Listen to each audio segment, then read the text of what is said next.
couple of months ago, my wife and daughters and dog, we have a dog. Did I tell you that we got a dog? Yeah, we got a dog. We're driving, we loaded up in the van to go to Panama City. This was like first part of May, and we went down to Panama City. There was a church down there that wanted me to speak, and so I loaded everybody up and figured we'll just make a weekend of it. We'll go down and have a great time. So we get in the van and load it up, and everyone is doing fantastic on our way down to Panama City. Except, you ever made that drive? How many of you have made the drive to Panama City? Okay, it's not a real fun, engaging sort of drive. It's a lot of it is done on those 2-lane state highways. Once you get like down to Dadeville and Dothan, that's where it is. You know, and you got to go through like downtown district and all that kind of stuff.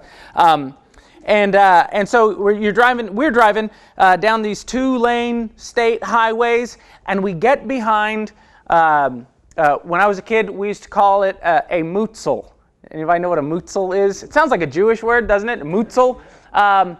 A meticulous observer of the speed limit. Mutzel.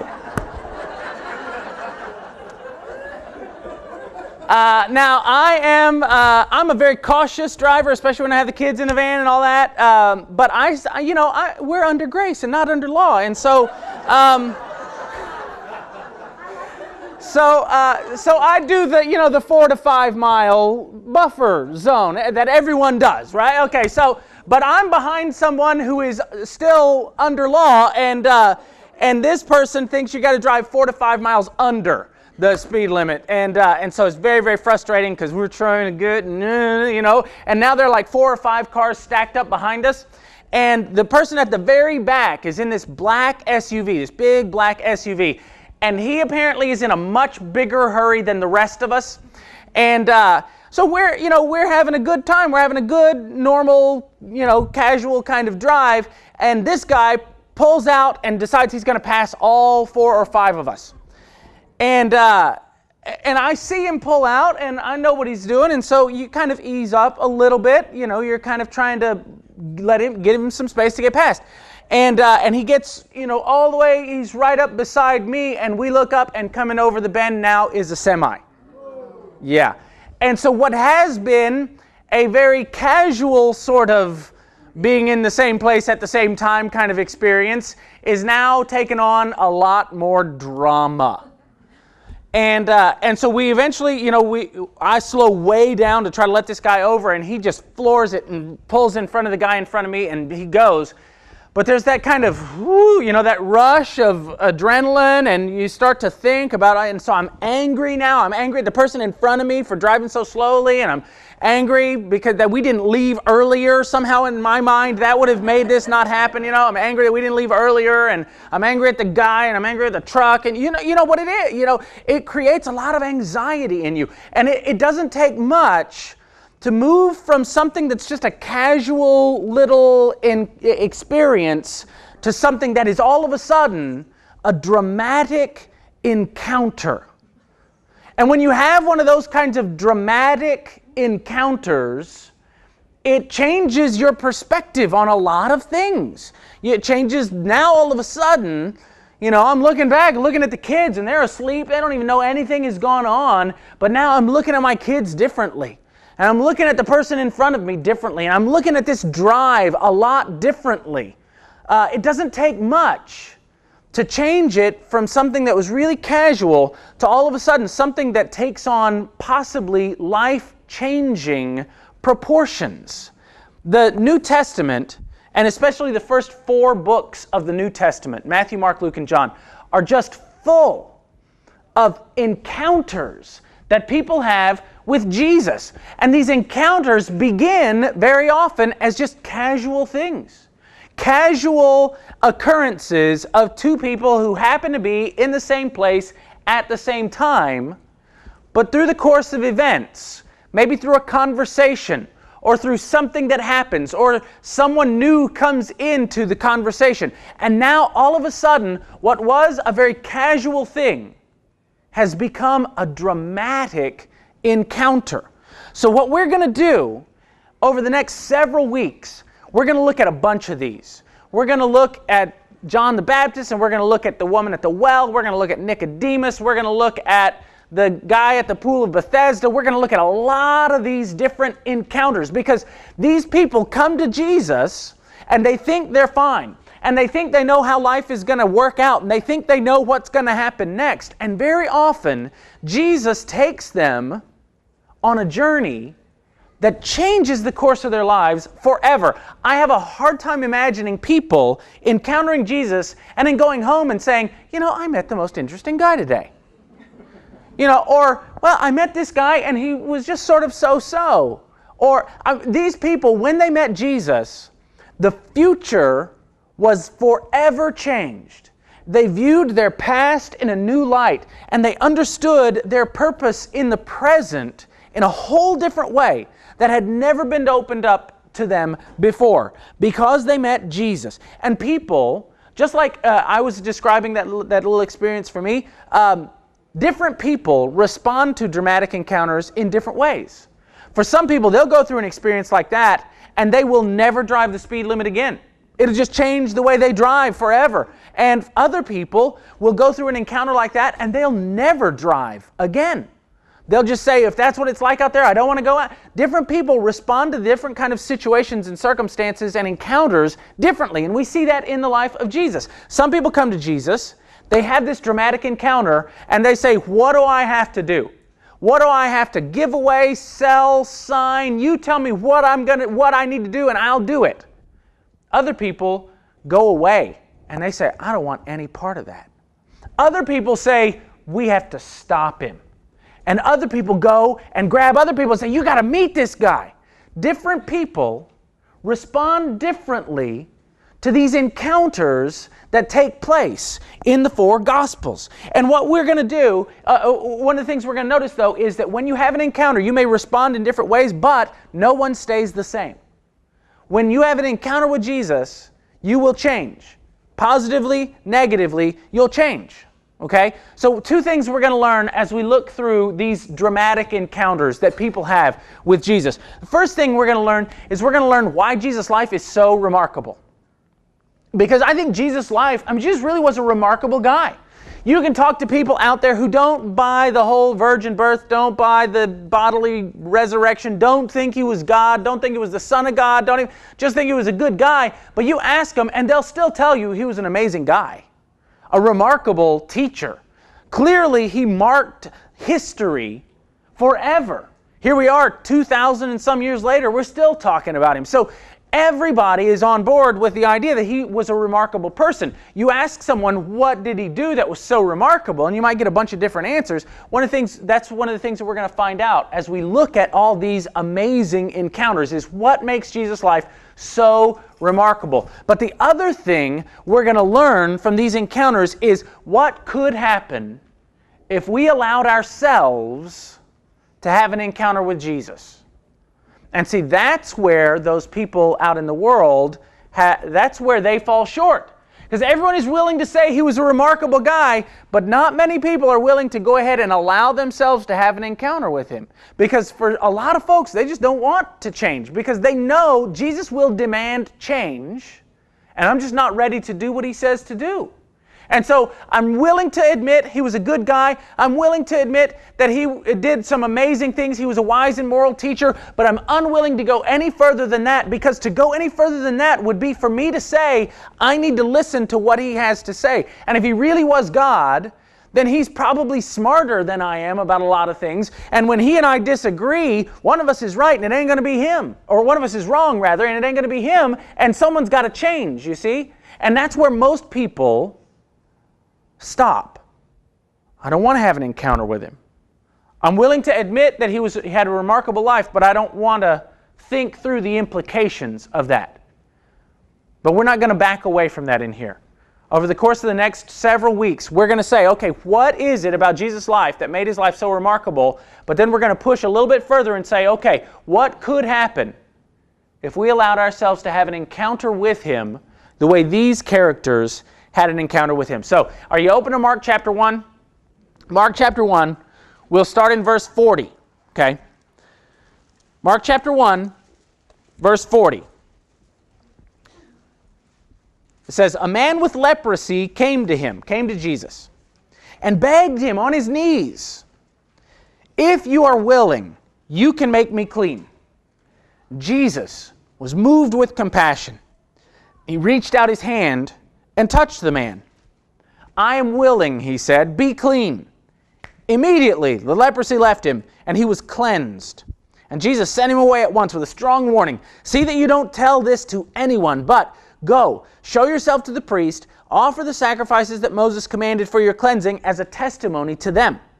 But instead, he went out and began to talk freely, spreading the news. And as a result, Jesus could no longer enter a town openly, but stayed outside in lonely places. Yet the people still came to him from everywhere. Now, when I was growing up, the worst disease imaginable was not the measles, it was not the mumps, it was not the chicken pox. It was highly contagious. And no one ever talked about what would happen to you if you caught it, but you just knew from the way people talked about it that it was bad. There was no cure as far as we knew. There was a vaccine, there was a shot that you could take that would prevent it, but again, you just didn't even want to think about what could happen to you if you caught this. Now, fortunately, the carriers of this disease were easily identifiable. And what you had to do is you had to try to avoid contact with them. Because if they touched you, if they breathed on you, if they even looked at you really hard, you thought you might catch this. And so you had to quarantine them or quarantine yourself. The carriers of the disease, as I mentioned, were very easy to identify. They were girls, except for moms. And the disease, of course, was cooties. Now, if I had known then that I would grow up and be married to a woman and have 3 little girls that lived in my house, I'd have just gone crazy. Because I'm like the mayor of Cootieville.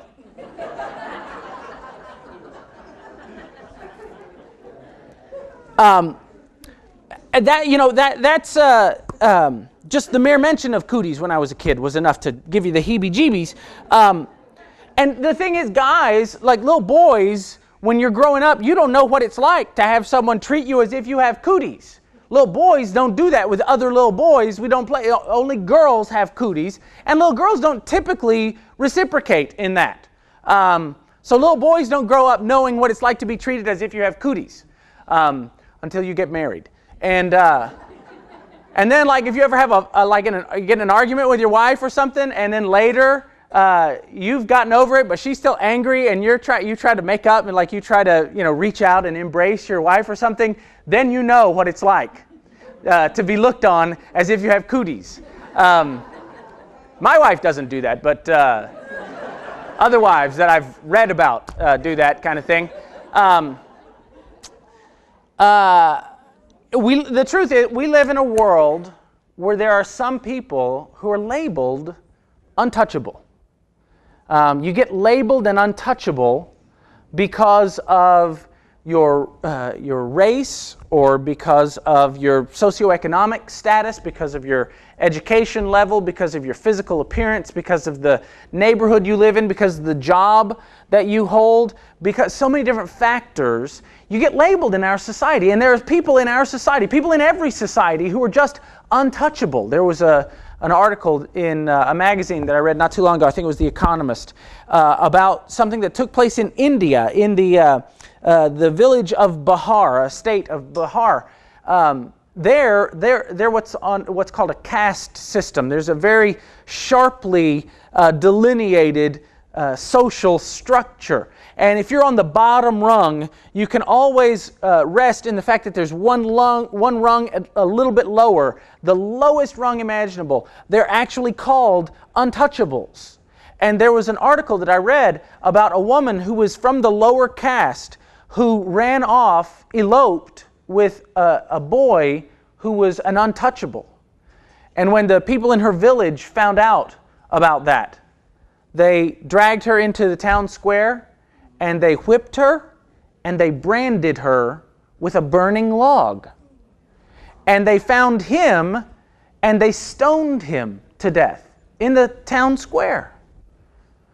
And we read articles like that, and we think, how can that go on in a civilized society? But I don't have to remind you that it wasn't too many decades ago that in places like Atlanta and Nashville and Birmingham, when an African American and a white person tried to date or get married, similar things happened in our society. And that wasn't too many decades ago. When my parents got married in 1960, they got married in San Diego, California. Those of you who don't know my mother, she's first generation Mexican American, and she's fairly dark skinned. And they, right after they got married, they hopped on a Greyhound bus, and they were on this Greyhound bus from San Diego to Atlanta. They got to Texas and pulled into a rest stop, and my mother came out of the bus and went to go to the restroom, and there were two restrooms, and one that said white only, and the other that said colored. And my mother looked at her skin and she knew, because she's a dark-skinned Hispanic woman, I'm not white. That was in my parents' lifetime. That's not that long ago. We live in a world where certain people get labeled untouchable. Do not touch. And most of us, even those of us who grew up in affluent households and are fairly well educated, most of us have experienced it at one time or another. Either it was a new day at school or a first day on the job, or something happened and all of a sudden we found ourselves ostracized and on the outside looking in, and we felt like something was wrong with us. I think that's something that's very, very common in all of us. We've all experienced at some point in time what it feels like to be an outsider. Well, leprosy in the life of Jesus was the ultimate level of untouchability. Leprosy was like having a death sentence. It would start simply enough with some feelings of lethargy, some pain in your joints. But then it would begin to spread, and soon there would be discoloration of your skin, and then there would be lumps or nodules that would appear on your face and your neck. And those lumps would then ulcerate. And there was a very foul odor as your skin began to rot. You would experience hair loss. Your hair would fall out in clumps. And not just the hair on your head, all of your body hair and your eyebrows would actually fall out as well. And then your vocal folds would ulcerate, and so you could barely speak. And even breathing became a difficult chore for you. Swallowing was painful. And then would come what is probably the worst symptom.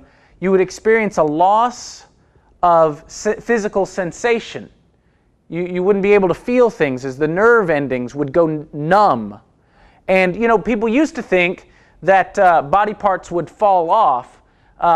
There's a guy named Paul Brand who's done some research on leprosy, who says that typically that was a result of some other injury that would be sustained, but you wouldn't know you had injured yourself because you can't feel pain. And he writes a story about in one village of lepers, they were cooking over an open fire, and they had some food fall into the fire. And one of the men with leprosy just reached into the hot coals and picked the food up, and didn't even realize he had burnt and blistered his hands because he couldn't feel physical sensation. You'd lean up against something that was really hot and you'd burn your arm, and it would be second, third degree, and it would get infected, and you wouldn't even know you had injured yourself. You'd break your ankle and you'd continue to walk on it and continue to walk on it and continue to walk on it because you didn't realize you had injured yourself.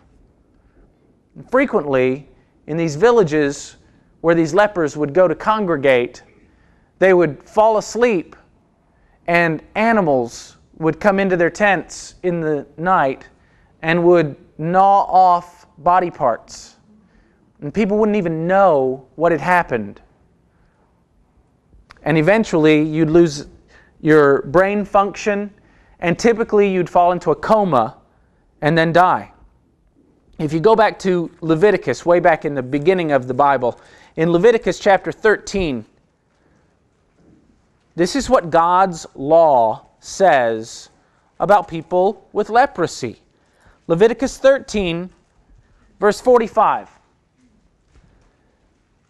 This is what God had said about leprosy, okay?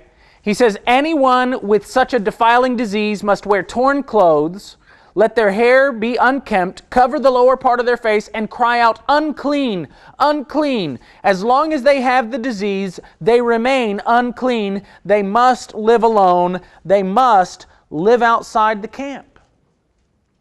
Now, the rabbis of Jesus' time went a step further, and they practiced what's known as a strategy of isolation. If you had leprosy, not only did you have to live outside the camp, you couldn't even come back in the camp. If we found out that you had leprosy, we burned your clothes, we burned your house, we burned everything you'd ever touched. And the rabbis in Jesus' time would say, if you get close enough so that I can hit you with a rock, then I get to hit you with a rock. So if you're within rock throwing distance of me, you're too close. That's how far out they pushed the boundaries, the rabbis in Jesus' time. If I can hit you with a rock, then that's too close. Just imagine this for just a minute. What it would be like to have leprosy. Not just the physical stuff that's going on with you, but think about never being able to touch another person again. Never shaking hands with somebody, never having somebody put their hand on your shoulder, never being able to hold hands with your spouse or to hug your child. When you saw the first signs of leprosy, you knew, I can never experience physical touch from the people I love again. It's more than just a death sentence, because see, leprosy wasn't just a physical thing. There were moral implications to people who lived in Jesus' time. They didn't just think something was wrong with you physically, but something must be wrong with you spiritually for God to allow you to have leprosy. Other diseases were healed, but leprosy had to be cleansed. You didn't stand outside the city gates and yell, sick, sick, sick. You yelled, unclean, unclean. I'm dirty. I'm not just sick. Look back at Mark chapter 1. Mark chapter 1, verse 40. The guy comes. The man with leprosy came to Jesus, but he didn't just walk up to him and start talking. He came to Jesus and begged him on his knees. He comes to Jesus and he's desperate because he knows, I'm violating the law by even being here, but I have nowhere else to go. He comes and he's so desperate. He comes begging on his knees. And what does he say? He says, if you are willing, you can make me clean. Now, it's a little bit of a contrast because a few chapters later in Mark, there's a man who comes to Jesus and he says, Jesus, if you can, will you please heal my son? You remember that story? If you can, please heal my son. And Jesus says, what do you mean if I can? Don't you believe I can do it? And the guy says, I do believe, but I kind of don't believe all at the same time. And so I kind of need you to help me with my unbelief. And I know what that feels like. And you probably know what that feels like too, because we all live on both sides of that semicolon. I do believe, but help me with my unbelief, you know. But this guy is so different because he comes and he doesn't say, I don't know if you can or not. He says, I know you can, but I don't know if you're willing. Because why would you be willing to help a leper? Just on the off chance you would be willing, I know you can. But I can't imagine why you would do this. I have nowhere else to go, but if I were in your position, I probably wouldn't do this. If you are willing, you can make me clean. Now, as we look at this story, you just think through this, okay? Is there anything in our society, anything in our world today that might have some of the social and moral implications of a disease like leprosy? I mean, if you were just to take this story out of the first century and put it in our contemporary world today, is there a disease you could imagine? I think that would be a good parallel. Because we don't just view that through a medical lens, we view that through a judgmental lens oftentimes. There are moral implications to that disease. We tend to assume that you got it because you probably did something that you deserved. So the question is, all right, how's Jesus going to deal with this? You know, as people who claim to be followers of Jesus, people who have been invited to not just be saved through Him, but to live life the way He would live life, the question that is of utmost relevance to us is, how would Jesus respond to a situation like this so that we can know how do we respond to situations like that? How are we supposed to deal with people like that? Well, the law is clear. Don't touch. And the religious leaders of the time practiced this strategy of isolation. Lepers and Gentiles and tax collectors and women and people who are unclean, just don't touch any of them. Just pull back.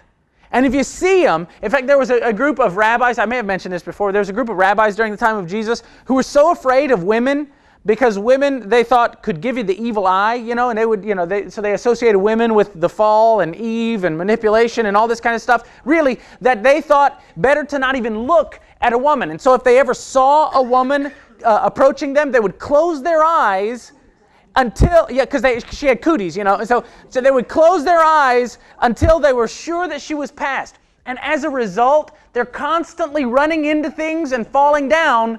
They were known as the bruised and bleeding rabbis. I'm not making that up. The bruised and bleeding rabbis, because they were so, that was their strategy. Don't look at them. Certainly don't touch them. Don't go anywhere near them. That was the strategy of the religious leaders in Jesus' time. Totally isolate yourself. Put yourself in quarantine if you can't put them in quarantine, because the idea was sin and suffering, they're contagious.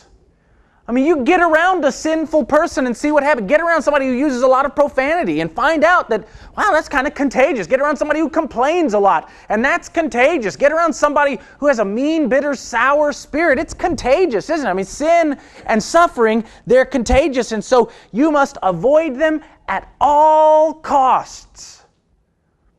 And you know what? There's a part of me that understands that. I have 3 little girls. You know, there's a part of me that wants to just sort of put them in their rooms and put a sign on the front of their doors that says, if you're into substance abuse or destruction of property or multiple body piercings or heavy metal, just don't touch me. Leave me alone. There's a part of me that really understands that. But religious people throughout history have practiced this kind of strategy of isolation. Avoid the world at all costs because it will rub off on you. We were raised to not only avoid alcohol, but don't even go places that serve alcohol. Anybody ever grow up like that? Don't even go in there. If you find out that one of your friends has beer in his refrigerator, just cut that relationship right off. It's better to just not even be around that person. If you're dating somebody and they light up a cigarette, that's it, we're breaking up right now. You know, we're raised to understand this kind of strategy of isolation. Religious people have practiced it throughout human history. Let me say this. The incarnation of Jesus Christ is God saying once and for all, I reject the strategy of isolation. That is not godly because it's not what God did. God did the exact opposite. Who out there needs me the most? That's where I'm going. And who needs Him the most other than people who are so defiled, so unclean, so filled with shame that they know God could help them, they just can't imagine Him ever wanting to. The rabbis were unapproachable. And their practice of withdrawal was very safe, but it was ungodly. And you cannot practice that strategy and claim to be a follower of Jesus. You simply cannot. They're mutually exclusive. Now, there are several miracles in this story here. We'll just start with this one. Jesus was a rabbi, and a rabbi's job was to uphold the law. So, a rabbi would have been the last person a leper would go to see, and yet this leper goes to see him. Rabbis prided themselves on being unapproachable. They thought they were so close to God that regular people shouldn't be allowed to just walk up on them. And yet the irony is there was one rabbi who actually was God, and he's the most approachable person ever. So we could call this the miracle of approachability. How approachable Jesus was. That people, the worst kinds of people, sinful people, hookers, and IRS agents, and lawyers, I mean just the worst people imaginable, feel totally comfortable, that's for your son, that's for Michael, just feel totally comfortable walking up to Jesus and sharing what's going on in their lives. Now, for a lot of us, we grew up in churches where the people who were really holy were the last people you would ever want to tell your deepest, darkest secrets to. And yet here's Jesus, the holiest person ever, and arguably the most approachable person of all time at the same time. The rabbis thought the more godly you were, the less approachable you became. And yet here's Jesus, God incarnate, and radically sinful people felt comfortable being around him. And so let me just ask you a diagnostic question. In your spiritual maturity, as you move towards Christ-likeness, are you becoming more approachable or less? Is your alcoholic brother-in-law more likely to feel comfortable around you or less likely to feel comfortable around you? Because you see, your alcoholic brother-in-law would probably have felt very comfortable around Jesus. People flocked to Jesus. And those very same people who flocked to Jesus run from his followers. And something is wrong when that's the case. Now, I'm not saying you compromise your morality or your standards, or we compromise on truth, or we soft pedal things, but I'm saying look at how approachable Jesus was. A guy with leprosy walked right up to him. A woman caught in adultery stood right in his presence. A sinful woman who'd been married and divorced and married and divorced and married and divorced and was living with a guy. Jesus says, "Hey, can I have a drink of water? Let me have your cup." The more we become like Jesus, the more sinful people will find us to be safe people to be around. Jesus one time says, it's in Mark chapter 10, you don't have to turn to it, but people are bringing children to him, and the disciples say, "Go away, Jesus is too important for kids." And Jesus says, No. Let the kids come. Let them come. Lepers, come. Children, come. All you who are weary and heavy laden, come. Jesus invites people into his presence. He says everybody is welcome here. He invites us to come, but for some reason we tend to hold back. Whether it's because we still experience shame, or we're afraid of what he's going to say when we get into his presence, or sometimes we just don't remember, oh yeah, I can go to him with stuff. I mean, there was something not too long ago, I was carrying around this burden, just really struggling with it, and a thought occurred to me, you could give this to Jesus. What? That's right! He said I could do that! It was so liberating. Peter says, cast all your cares, all your anxiety on him, because he cares for you. He doesn't take it through gritted teeth. All right, give it to me. I'll take it again. That's not the way Jesus deals with us. Jesus says, I care. The book of Revelation pictures Jesus standing at the door knocking. And by the way, that's written to Christians, not to non-Christians, okay? Standing at the door knocking. And he says, I stand at the door and I'm yelling, hey, let me in. I don't want to let you in, because if you come in, you're going to want to talk about stuff, and I don't want to talk about it. He says, no, you've missed the whole point.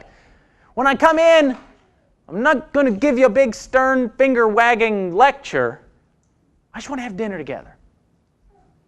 My Father and I will come in and we'll sit down at the table together and we'll experience intimacy. That's what He wants. Jesus invites us in. And you don't have to get all cleaned up first. The leper couldn't have gotten rid of his leprosy before he came to Jesus. In fact, I would say it is when you are most aware of how unworthy you are to approach Him that you most need to approach Him. And I might even suggest that you can't approach Him until you realize how unworthy you are to approach Him. So Jesus is so approachable. But He's not only approachable. Okay? Look what happens next. The law says what? What does the law say? Don't touch. No touch. There's a no-touch policy in effect for lepers. Don't touch. But look at verse 41. Jesus, moved with compassion, reached out His hand and touched the man. Wait a second. Jesus, the law says don't touch him. And Jesus says, I know. I wrote the law. Okay? I was there when it... And so what we have here is God loving someone so much, God caring so much about someone that He is willing to break His own law. He's willing to violate His own law because I desire mercy, compassion, more than I desire meticulous rule keeping. Then which comes first? The healing or the touch? The touch. He touches him first, before He heals him. Reaches out. But Jesus, you're going to get sick. You're going to get dirty. You're going to get leprosy. Jesus reaches out and touches him. And in a way that probably only He knew. He was foreshadowing something that would happen 3 years later when on the cross He says, your sin, give it to me. Your suffering, give it to me. Your sickness, give it to me. Your sorrow, give it to me. Let me take it on myself. Because there will be no healing until there is first a touch, an encounter. The law says, don't touch. And think about it, Jesus could have done it the other way around. There are times when Jesus didn't even have to be in the same city, just spoke it. Go home, your son is well. Jesus could have done it that way. He could have snapped His fingers. He could have wiggled His nose. He could have spoken a word. He could have done what? He could have done this the other way around. He could have healed him and then gave him a big hug. But Jesus intentionally reaches out and touches him first. Think about what that touch was for that leper. This is the first physical contact he's had since he first found out he had leprosy.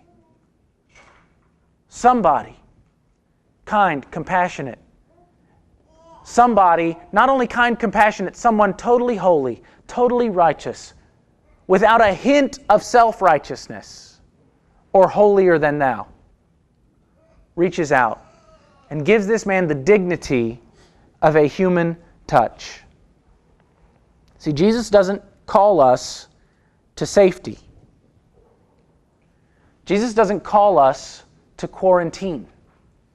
Jesus doesn't call us to withdraw from the world and live in caves out in the middle of nowhere. Jesus doesn't call us to build a gated community where you have to be a Christian in order to be let in.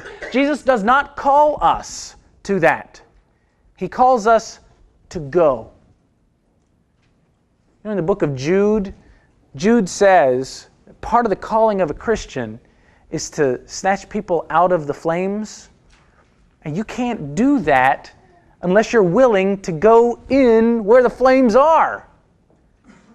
I remember thinking about this. When you remember 9/11, and you saw all the rescue workers who were willing to go in, and there's that photograph of that fireman who comes out and he's got that kid in his arms. And you think, what if a fireman thought his job was to avoid fire? Well, it was a pretty good day today. I didn't get burned. If that was his definition of success, that's not what we call firemen to do. Firemen must be, now they don't go and seek it out, they don't take, undue, unwise risks, but when the situation calls for it, a fireman must be willing to go into that burning building so they can rescue people who are helpless on the inside and pull them out. And that's what Jesus calls us to do as well. And if our only criteria is, well, I avoided sin today, I didn't come into any contact with any sinful people, so that must be a good day, we're failing at what Jesus calls us to be and do. And we cannot claim with any level of integrity or authenticity to be a follower of Jesus if we are unwilling to put ourselves in the same kinds of situations that Jesus put himself in. First, the touch. Not avoidance, the touch. A couple months ago, it was the last day of school, and Jill was responsible for getting presents for Annabelle's teachers at kindergarten. And so she'd bought all the stuff, and your parents had chipped in, and she'd bought several things. She wanted to go get 2 small things. So she went to this antique store. It was really close to our house. And she had Eliza, who was 4 and at the time, and Amelia, who's 2, with her. And she's in there, and we have, when you go into a store like that, Jill has instituted a policy where you have to walk through like this. You guys do that too? Where if you go in a store like that, you have to walk through like this, with your hands folded together. And that keeps them from reaching out and grabbing stuff, right? So this is the policy. You got to walk through like this. Jill finds exactly what she needs. She goes up to pay for it. I mean, she turns her back for 30 seconds, maybe. Crash, shatter, sound of splintered glass everywhere. Screaming, shrieking little kids, little girls. Jill turns around. Amelia has found these glass figurines that they wisely put on the bottom shelf. Right there at eye level for kids. Right there. And my daughter has pulled down $680 worth of glass figurines. Close to $700 worth of glass. Why do you put the glass there? Priceless glass figurines. We'll be paying on that until she goes to college. Listen, here's the truth about our world. Every day, you and I walk into places where there are priceless people. People that the price tag on them reads this: I gave my son for this person. And for some reason, God places them right there on the bottom shelf where they can get broken. And we want to say, no, put them up on the top shelf where nobody can reach them, and you have to have a ladder and a special clearance from the Supreme Court to reach them. And God says, no, I'm going to put them right there on the bottom shelf. And every single one of them has a sign on them, not just a price tag, but a sign that says this: please touch me. We're so hungry for human touch. And in our world, we're so isolated from one another. We move further and further apart. And we stay in our own worlds. And we get so busy. And it's so rare that we have real, authentic encounters with other live human beings where we look each other in the eyes and we reach out and we experience human contact. And the world is longing for that. And as Christians, we walk through that world like this. Not touching anything. Not going to touch. I'm not going to come into contact with anything. And they're screaming, please touch me. Please touch me. God puts people on the bottom shelf in easy reach. And the truth about them is they're incredibly fragile and they're unspeakably precious. But every single one of them, red and yellow, black and white, lepers and AIDS patients and old people and children, every single one of them has a sign that says, please touch me. Because without touch, there is no healing. Without touch, there is no restoration. Without touch, there is no community. And that is what God has been doing since the very beginning. Jesus looks at this guy who is so desperate, this guy who has a sign that says, please touch me. And Jesus says, I am willing. And he reaches out and he touches, and an amazing thing happens. See, in that place, in that time, people thought you touch leprosy and leprosy infects you. But something strange happens, because when Jesus touches the leprosy doesn't infect him, he infects the leprosy. Because there's something in Jesus that is stronger than the most contagious disease ever imaginable. And Jesus infects, we could call, John Ortberg refers to this as the immaculate infection. Where Jesus reaches out. Because sin and suffering aren't the only things that are contagious. Joy and laughter and faith and hope and love and peace. You get around somebody who's like Jesus and you see it's more contagious than any disease on registry at the CDC. What's in Jesus is stronger than what's out there. And what's in us is stronger than what's out there. And 1 John tells us, greater is he that is in me than he that's in the world. And so what am I afraid of? Why am I walking through the world like this as if they're going to rub off on me? Jesus doesn't call us to withdraw from them. Jesus calls us to go out there and be as germy as we can be. Get out there and spread little germs of kindness and little germs of generosity, little germs of humility and little germs of peace. You get out there in the world and you find that we're more contagious than they are. Be so filled up with the Spirit of Jesus that the world doesn't know what hit them. That's what Jesus calls his people to be. And that's what happens to your life when you have an encounter with him. Look what happens. Verse 45. Jesus tells him, don't tell anybody, but what does he do? Instead, he went out and began to talk freely, spreading the news. And as a result, Jesus could no longer enter a town openly. He stayed outside in lonely places, and the people still came to him from everywhere. He was more contagious now than when he had leprosy. And when you encounter Jesus, the same thing happens to you. And so let me just give you two things, two action items. I'll pray and we'll be done. Come to Jesus. Now you say, well, most of us in this room have already done that. No, this is not a one-time thing. Come to Jesus. Jesus invites little children, people with leprosy, people with AIDS, people with failed marriages, people with messed up kids, people with bad, negative bank balances, people who have been ostracized and pushed away. Jesus calls all of us, come. Come to Jesus on your knees and say, I know you're able. Are you willing?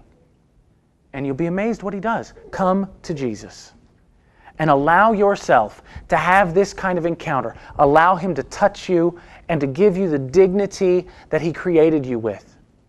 Allow him to cleanse and heal and restore. Come to Jesus. The second thing, go.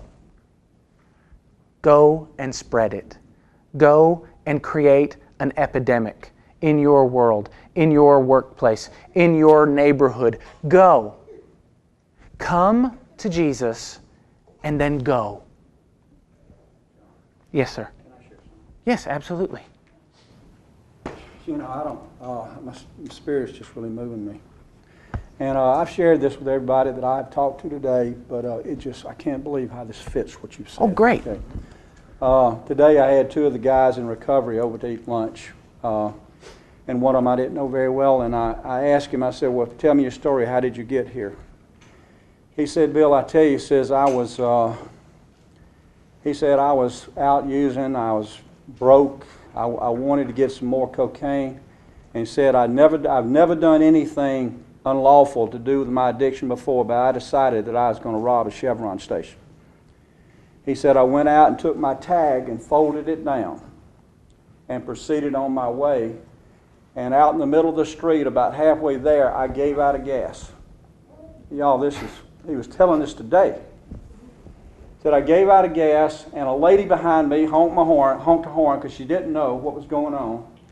And I got out and I cussed her up one side and down the other, and she said, can I help you? And he said, I'm out of gas. And she said, I'll buy you some gas. And she went to the store, to the gas station, and bought gas, brought it back, and said, this ain't going to be enough. Let's put this in. You drive to the service station, and I'll fill your car up. When she got there, she saw the tag, and she said, tell me, this guy is a part of our church now because of this lady. She said, why is your tag turned down? He said, I'll tell you. He said, I was fixing to rob the Chevron station. And she came and hugged him and said, you don't have to do that. I love you. You do not have to do that. He went from that point to a recovery place, found a recovery facility, and is being healed today. And it just fits what you said, and I couldn't help come say it. Oh, thank you for sharing that. This is the amazing thing about stories like that. You hear something like that and you think, there's no way. Real people don't do stuff like that. And here's a woman who's a real person. And you think stuff like that doesn't happen anymore. That happened a long time ago. No, that stuff happens today. It happened to him, and it happened through her, and it happened this day. Yeah, absolutely. Because, see, Jesus didn't just come and heal people and go away. Jesus left His Spirit to empower us to do the same kinds of things that He did while He was here on earth. He says, follow me. He doesn't say, get saved and then sit real still, because you might mess this up. He says, get saved and then follow me and change your world. Because that's the mission we're called to. If all we're concerned with is playing it safe, we will fail our mission. And there are people everywhere around you. People in the car in front of you. People in the house next door to yours who are miserable and lonely and afraid. And they think that they're not only sinful and suffering, but that they're dirty and unclean and something is wrong with them.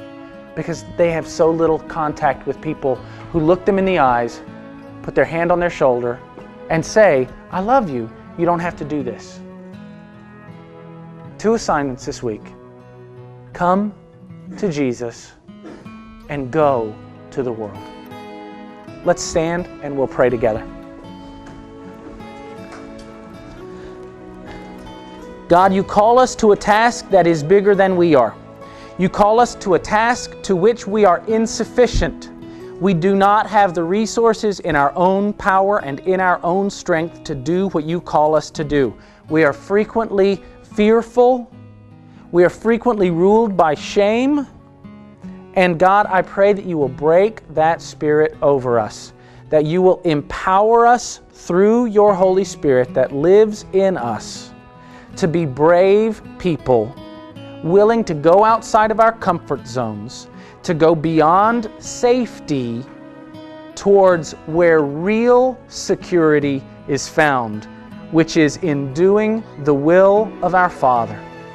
May we be brave enough this week to come to you on our knees and confess how unworthy we are to approach you, to receive your healing touch, and then to go out into the world to spread this amazing hope that you have given us.